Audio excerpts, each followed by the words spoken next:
اور اگر یہ زمین کا ٹوٹا بڑا ہے، سینکڑوں یا ہزاروں کنال کے اندر ہے، تو اس صورت میں آپ نے وہاں پہ باقاعدہ سے پکٹ لگانی ہے، اپنی لینڈ کو کلیئر کرنا ہے، ڈیمارکیشن کروانی ہے۔ اگر آپ لینڈ اینڈ ڈیمارکیشن کے ڈسپیوٹ میں کہیں نہ کہیں آ گئے ہیں تو اس کا پہلا حل صرف اور صرف ایک ہے کہ آپ کوشش کریں کہ آپ اس میں بھی ایک جرگہ تیار کریں اور ایسے باثر لوگوں کو اس میں لے کے آئیں کہ جو دونوں فریقین کے درمیان ایک منصفانہ فیصلہ کریں اور ڈسپیوٹ کو حل کرنے کی کوشش کریں۔ اگر یہ ناکام ہو جاتا ہے تو اس صورت میں آپ کو ہر حال کورٹ میں جانا پڑے گا اور لینڈ ڈیمارکیشن کا ایک سیوٹ کرنا پڑے گا، باقاعدہ سے کیس سیوٹ کرنا پڑے گا، اور یہ کیسز کہیں 6 مہینے سے لے کے 3 سال 4 سال 5 سال کے اندر، اور بعض اوقات اس سے بھی زیادہ جا کے ٹائم لے کے ان کا سولوشن ہوتا ہے۔ جو تھرڈ ڈسپیوٹ ہے اسے کہتے ہیں اللیگل ڈسپوزیشن، یعنی کہ ناجائز قبضہ۔ یہ اکثر آپ نے دیکھا ہوگا پاکستان کی گلی گلی محلے محلے کا یہ پرابلم ہے، امیر ہو یا غریب ہو، اور وہ قبضہ مافیا کا یا تو شکار ہے یا قبضہ مافیا کا حصہ ہے کہ پیسے لے لیے، آپ کو پوزیشن نہیں دیا جا رہا۔ اسی طرح آپ جائیدادوں کے اندر چلے جائیں، کسی کی 2 4 5 کنال 8 کنال ایک جگہ پہ پڑی ہوئی ہے، دوسری سائڈ والا بندہ ڈاڈا ہے، اس نے اس پہ قبضہ کر کے رکھا ہوا ہے، وہاں اسے انٹری نہیں مارنے دیتا، وہاں وہ جاتا ہے تو فائرنگ کرتا ہے، گولیاں مارتا ہے، وہاں پہ تنازعات کھڑے کرتا ہے۔ ایسے بہت سارے اللیگل پوزیشن کے بارے میں آپ کے پاس درجنوں مثالیں موجود ہیں۔ اس کا حل جو ہے نا، یہ واحد ایک ایسا حل ہے کہ اس میں ہم فوری طور پہ ہمیں پولیس کے پاس جانا پڑتا ہے۔ اس کیس میں اسپیشلی آپ دیکھتے ہیں کہ فوری طور پہ جس کی پراپرٹی پر قبضہ ہو جاتا ہے سب سے پہلے وہ پولیس میں جاتا ہے، اور پولیس وہاں سے باقاعدہ سے، آپ نے اکثر 254 کے کیسز دیکھے ہوں گے کہ غیر قانونی قبضہ کرنے کی کوشش کی۔ ان سارے تنازعات جتنے بھی میں بات کر رہا ہوں، ان تنازعات کو سب سے پہلے آپ نے سوشل پریشر سے حل کرنا ہے۔ آپ کے کنفلکٹس جب بھی ہو جائے نا، تو سب سے پہلے آپ نے میڈیٹر سے حل کروانے ہے، اس کے بعد آپ نے سوشل پریشر دینا ہے، اور لاسٹ میں آپ نے کورٹ کی طرف جانا ہے۔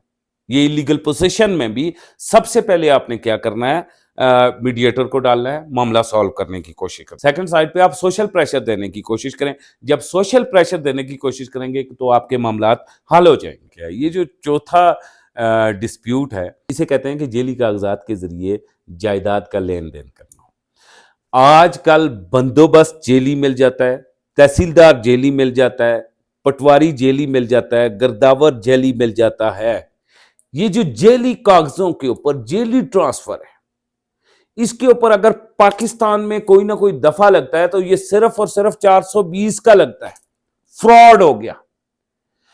اور اس میں اگر آپ کی 10 کروڑ کی رقم ہے، 20 کروڑ کی رقم ہے، 30 کروڑ کی رقم ہے، میرے بھائی وہ گئی غرق ہو گئی۔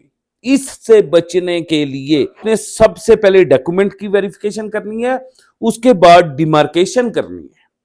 یہ 2 پوائنٹ انتہائی لازمی ہے ڈاکومنٹس کی۔ آپ نے اگر ویریفیکیشن نہ کی اور فیک ڈاکومنٹس کے اوپر، جیلی ڈاکومنٹس کے اوپر آپ نے زمین خرید لی تو یہ آپ کو بہت بڑا لاس ہوگا۔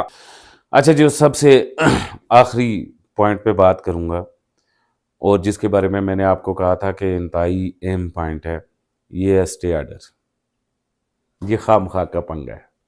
یہ آپ 100% بھی جینون جا رہے ہوں گے نا، کوئی نہ کوئی بندہ آئے گا پھڑک بیچ میں اسٹے آرڈر لے لے گا۔ اور یہ اسٹے آرڈر سے بچنے کے لیے لازمی ہے کہ آپ جائیداد کو پہلے ویریفائی کر لیں کہ اس میں کوئی نہ کوئی پنگا تو نہیں آ سکتا۔ اور اس کے لیے جو انتہائی لازمی ہے نا، آپ کو اپنی ڈیل کو راز میں رکھنا ہوگا۔ یہ ہلکے پیٹ والے جو لوگ ہوتے ہیں نا، اور جو اپنی ہر بات لوگوں کے ساتھ شیئر کرنے والے ہوتے ہیں اور سٹوریاں سنانے والے ہوتے ہیں، یہ ان کے ساتھ اکثر ہوتا ہے۔ اور یہ پاکستان کے مختلف علاقوں میں مختلف طریقہ کے، آپ خود سن کے حیران ہوں گے کہ مری میں ویو کا سٹے ہوتا ہے کہ یہ جی میرے سامنے ویو مارا جا رہا ہے۔ اسی طرح ڈیفرنٹ ٹائپ کے سٹے ہوتے ہیں۔ پنجاب کے اندر چلے جائے، مطلب ایک کورٹ دن میں 500 1000 سٹے دے رہی ہوتی ہے، اور خام خواہ میں دے رہی ہوتی ہے، خام خواہ سٹے آرڈر مل رہا ہے، جس کا وہاں پہ کسی قسم کا کوئی مطلب انٹرفیئر ہی نہیں بنتا، وہ بھی چپ کے سٹے لے کے آ جاتا ہے۔ تو اس سے بچنے کے لیے آپ نے کوشش کرنی ہے کہ یہ جو سٹے آرڈر سے بچنے کے لیے جائیداد خریدتے ہوئے اسے صیغہ راز میں رکھیں۔ اسی کے ساتھ مجھے کامران خان کو اجازت دیں، اگلی ویڈیو میں ملاقات ہوگی، تب تک خدا حافظ۔